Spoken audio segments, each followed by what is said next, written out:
My guest tonight is Neil McKenty. Now, many people know him from his time as a talk show host with the phone lines blazing, as he used to say, on Exchange on CJD in Montreal, and then later on McKenty Live on mid-morning television. But few people know the other part of Neil McKenty's story, his years as a Jesuit priest, his personal struggles, his depression, and eventually his recovery. The details of his turbulent life are the subject of his new book, The Inside Story, Journey of a Former Jesuit Priest and Talk Show Host Toward Self-Discovery. The author, Neil McKenty, is my guest tonight on Sunday Night. Welcome to Sunday Night, Neil McKenty. Thanks, Dennis. Nice to have you as a guest instead of listening to you as a broadcaster. You chose to write a book, a very revealing personal book. What made you decide to write it? Well, what made me decide to write it, Dennis, was that after I came through the 2 years, approximately, of clinical depression, a darkness that I would not have thought existed, and in my view is best expressed by the American novelist William Styron in his book, Darkness Visible. After I came through that, it suddenly occurred to me, as I looked back over my life with new perspective, that I had something to say that might very well help other people, and I decided to say it. When you say 2 years of clinical depression, what do you mean? What were you going through? I would say clinical depression, in my experience, is characterized by one or two elements. Total blackness, there is no light at the end of the tunnel. And total lack of hope. And there is total disconnectedness. You cannot plug in or you cannot connect with the world around you, whether that's your wife, your boss. I would not have believed, Dennis, that this kind of emotional state existed. Compared to, we all have our ups and downs. We all have gray days, and they may last for a while. Compared to a real depression, our ups and downs are an April shower compared to a typhoon. Now, you wrote your book, and you look back at your whole life. After having been through that depression of 2 years, how much of your life was depressed? Oh, I think it would be true to say there was a low-grade chronic depression through much of my life, relieved for sometimes relatively long periods of time by a good deal of external success. As a Jesuit, as a broadcaster, TV, radio. Yeah. In the book, The Inside Story, you really show yourself, warts and all, as Cromwell said. There was a good deal of material there. How hard was it for you to put that on paper? Dennis, you're not going to believe this answer. It wasn't hard at all. I enjoyed it. All the hard work had been done before the writing started. I wrote this very fast. It took me exactly 2 months, the first draft. My day was very simple. I would write from about 10 o'clock till about 2. It was there, Dennis. It was waiting to be written. It almost wrote itself. How much of it was therapy then to write this? Very little, because the therapy had been done before I started. And as I look back, the only therapy, and I thank God for it, was, I believe, the writing changed somewhat my perspective on my mother and father. And I'm very grateful for that. What changed? What changed was that I almost, for the first time, began to love them, because I saw them in a different light. And I think the writing helped that. Well, what had you felt about your mother and your father before that? My father was a difficult man in many ways. He had a drinking problem. His drinking changed his personality. When his personality changed, and I was a little kid, 3 or 4 or 5 years old, I didn't know how to cope with it. I found him intimidating. I found my mother perhaps too passive in this situation, and so for various reasons I resented them both. I now realize they had their own baggage. I now realize their qualities more clearly than I ever did before, and I think that, for me, in writing the book was a great grace. So what was your relationship with your father then? My relationship with my father was, to put it at the least common denominator, was ambivalent. When he was not drinking, he was a man who enjoyed life, enjoyed sports, enjoyed picnics. When he was drinking, he became morose, aggressive, threatening, intimidating, and I, as a result, as a little kid, 6, 7 years old, was on an emotional yo-yo, because the way he was expressing himself affected my emotional life. You grew up in Ontario, in small-town Ontario, in the 20s and 30s. You were a Catholic in mostly Protestant Ontario. I wonder, what was the central influence on your life? By the way, this part of Ontario has already been dealt with by some very great Canadian writers. I can think of Robertson Davies, you know, who has done small-town Ontario. I would say the most salient feature in our lives growing up was the church. We were Irish Catholics. My mother and father were both very observant Irish Catholics. Their faith, in my opinion, was deep. The church was a central factor, and by the church I mean primarily the parish priest, the rituals of the church, and the beliefs of the church that were emphasized at that time. And those beliefs involved hell, sin, damnation, eternal punishment, sexuality, which was all bad. Or the repression of sexuality. And the repression of sexuality. So I use the phrase toxic religion. What do you mean by that? Exactly. What do I mean by that? I mean, Dennis, a religion, whatever its objective beliefs, leaves the believer with a high dose of fear and shame. That is toxic religion. And when you look back now on your chronic low-grade depression, you said earlier, what role do you think that religion played in producing that? Major role. Major.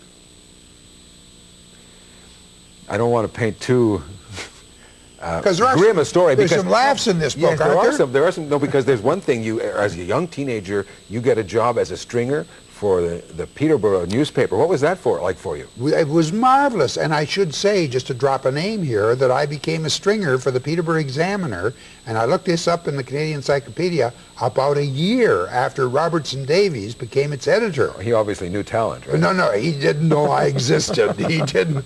But here I was in this little town of 900 people, Hastings. I bought a car for $30. I got this job as a stringer for the Peterborough Examiner.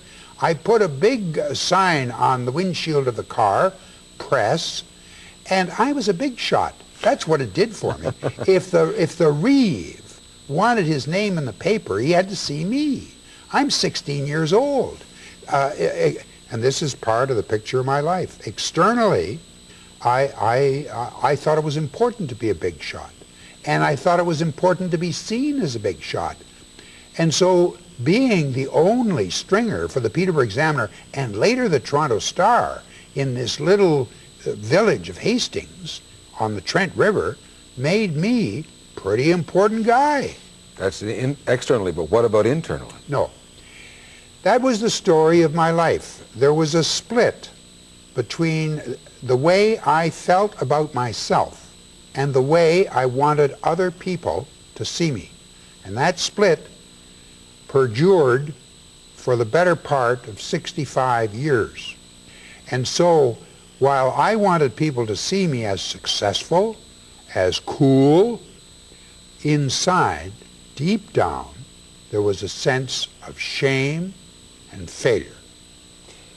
One of the darker parts of the book, of your youth, and we're going to talk about the rest of your life as we go along, but you talk about what a lot of young Catholic men went through, even up until the 50s and 60s, I know, sex, confession, absolution, and all kinds of shame. And yet you went on to become a Jesuit. How do you, a member of the aristocracy of the Catholic Church, how do you explain that? It's a bit ironic, isn't it, huh? Well, my father, against my great opposition, sent me for my final high school year to a Jesuit boarding school, Regiopolis in Kingston. I hated that year, and I didn't like the Jesuits much. But I met several Jesuits who told me that they thought I probably had a vocation to the Jesuits. Already I thought that my parish priest, and indeed my parents, certainly my mother, and many of our Catholic friends expected Neil McKenty, altar boy, was going to eventually become Neil McKenty, priest. And I came to the conclusion, after a lot of talks with Jesuits and others, that God was probably calling me to become a priest. And I thought that I might as well be the best. And my feeling then was, in terms of history, the Jesuits were the best. Neil McKenty did become a Jesuit in Canada, and we're going to learn more about his life inside the Jesuits and after the Jesuits on Sunday night tonight. Stay with us.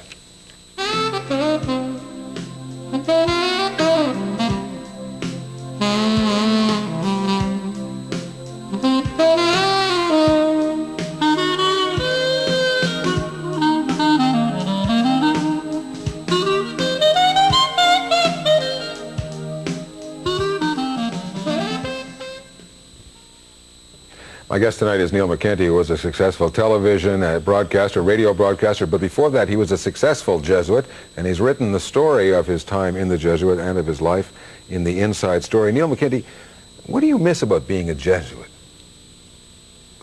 Oh, I guess some of my friends that, for example, went to India as long as 50 years ago, because a few months ago I was out at Loyola celebrating the 50th anniversary of young Jesuits going to India, Darjeeling. They've made an enormous contribution over there. I've lost contact with them. So I would say that that's the main thing I miss about the Jesuits. I don't miss, lots of other things I don't miss. What? What don't you miss? The loneliness, the discipline, much of which seemed to be pointless. Some, and this will be strange for some listeners, some of the academic training, which I thought, and I'm talking now about philosophy and theology, which was all in Latin. Some of us didn't know any more Latin than we knew Swahili. But they have a great reputation for intellectual rigor. They do, and they deserve it. But at the same time, there were years, those years, when we were doing philosophy and theology, where I thought a great deal of the material was, I didn't think it at the time, but looking back now, I thought a great deal of material now was repetitive, pro forma, and not, by pro forma I mean it was not really intellectually stimulating. You make it sound like catechism for grown-ups. To some extent. And I think I make a point in the book that we went to class 4 or 5 days a week for years, training, this stuff was training us to be high caliber priests. One of the problems, Dennis, is that those are years of intense effort, and I doubt that we use 10% of that stuff. I doubt that we really use 10% of that stuff. Now, I think the Jesuit system, training system, which lasted in my day 15 years, I think it's been modified greatly and modified for the better. One of the things that surprised me, even me, and I grew up a Catholic, was that the Jesuits, you describe a practice of self-flagellation with a short leather thong, but also wearing a very sharp bracelet. How do you explain that to people to whom it sounds very strange? I think it's very difficult to explain. If you take it out of context, there was a certain amount of corporal, what would you call it, corporal discipline, where Jesuits, just before going to bed, would whip themselves for a very short time and would wear this steel bracelet. Mortification of the flesh. Mortification of the flesh. I think that's very difficult to explain, but the difficulty is that many people over the ages, some of whom have been canonized, did that and seem to have gotten something from it. So I think it's unfair just to tear it out of context and say this is some kind of bizarre masochism. What did you get from it? Nothing. Nothing. But because I really didn't internalize much of the Jesuit training.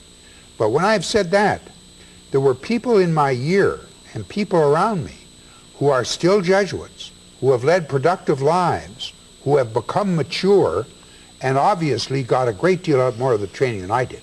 You also became a priest. You went through the 15 years. You became a priest. You were ordained. You took a vow of chastity.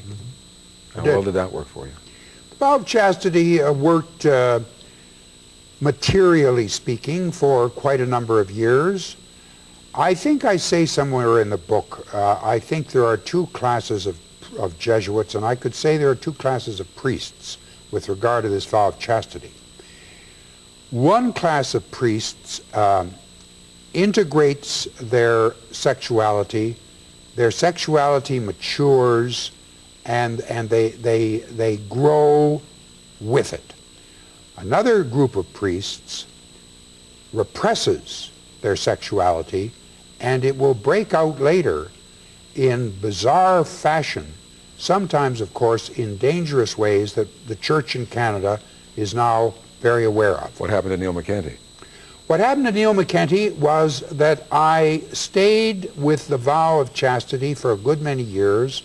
I found keeping that vow very difficult. Eventually, I found the loneliness, at least for me, became so pervasive that I did something one night, impulsively.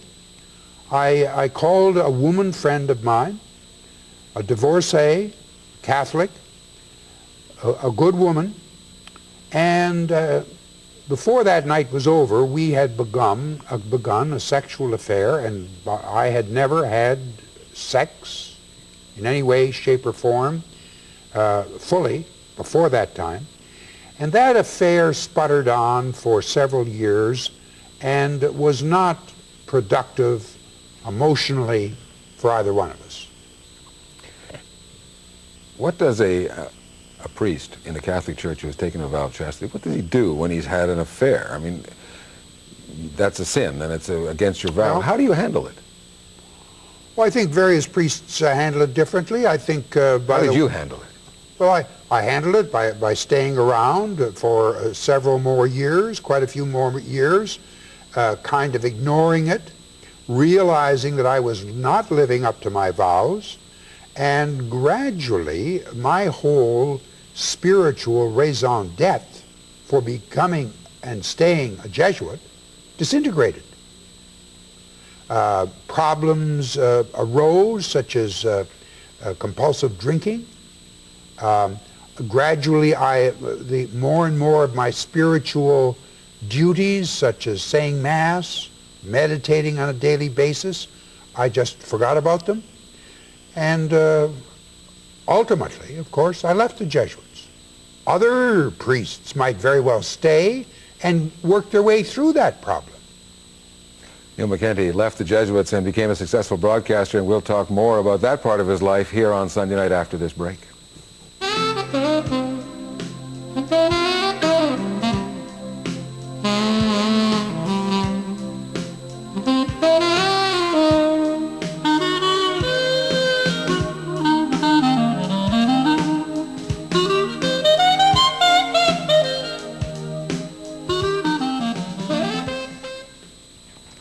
My guest tonight is Neil McKenty. He's written The Inside Story, which is his story, journey of a former Jesuit priest and talk show host towards self-discovery. You fought, the book tells the story of fighting depression and loneliness all your life, but you also were very successful as a Jesuit. You traveled the world, you became educated, you were a successful broadcaster. How do you explain that contradiction now?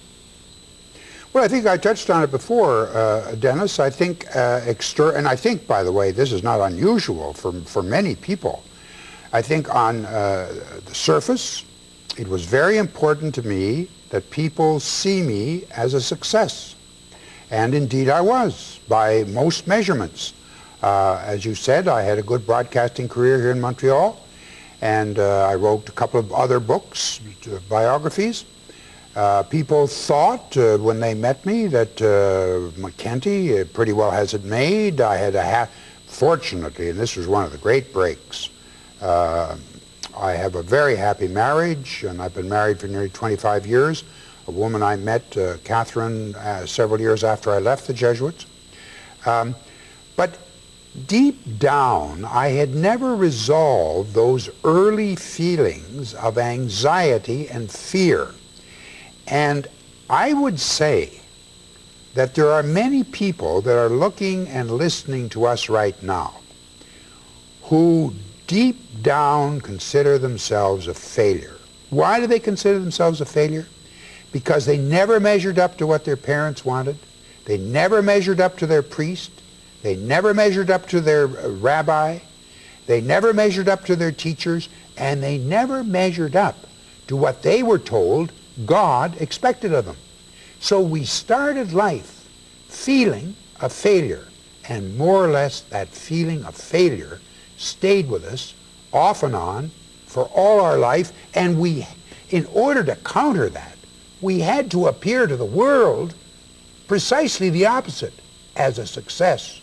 And so much of my book talks about the split between the way I felt about myself and the way I wanted others to see me. One of the successes you had, of course, is after you left the Jesuits, there was a brief interregnum, and then you, who was a former Jesuit history professor, all of a sudden you're hired as chief editorialist at CJD in Montreal.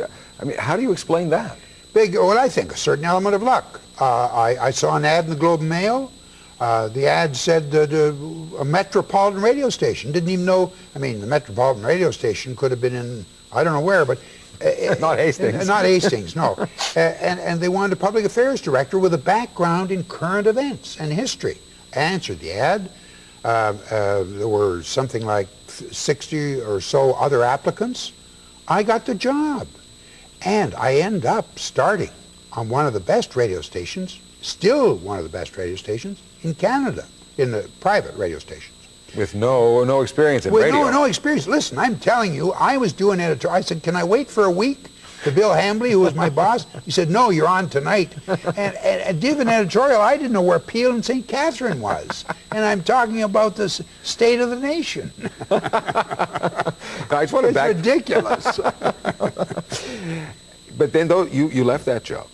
Well, wait a minute. Before I left that job, of course, I got the best job in radio from Ted Blackman, who decided to start a talk show, call it Exchange, tee me up with Helen Goujon, and Dennis, I don't know what you think, because you've been a very successful radio broadcaster right in this city, but if you're going to be in radio, I say the best place is host of a talk show.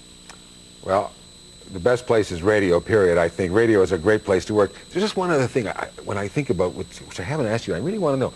You described earlier, just before the break, about leaving the Jesuits, how really the whole thing just frittered away for you and you had to leave. But how easy was it for them to let you go? Oh, listen. The Jesuits, with whom I had been a member for 26 years, who had spent, I never figured it out, but they had to spend hundreds of thousands of dollars on. I had 2 graduate degrees, one from the University of Toronto, one from the University of Michigan. I'd gone through the 15 years of Jesuit training. They had sent me to psychiatrists. They had been most solicitous for my welfare. They let me go without a question. We're going to have to let you go now, too. Too bad. Too bad, but you can read more about Neil McKenty. Thanks for being here with us, Neil McKenty, here on Sunday Night Tonight. Thanks, Dennis. And Neil McKenty is the author of The Inside Story, Journey of a Former Jesuit Priest and Talk Show Host, and it's published by Shoreline Press. And it's now out. Thanks for being with us. See you next week. Good night.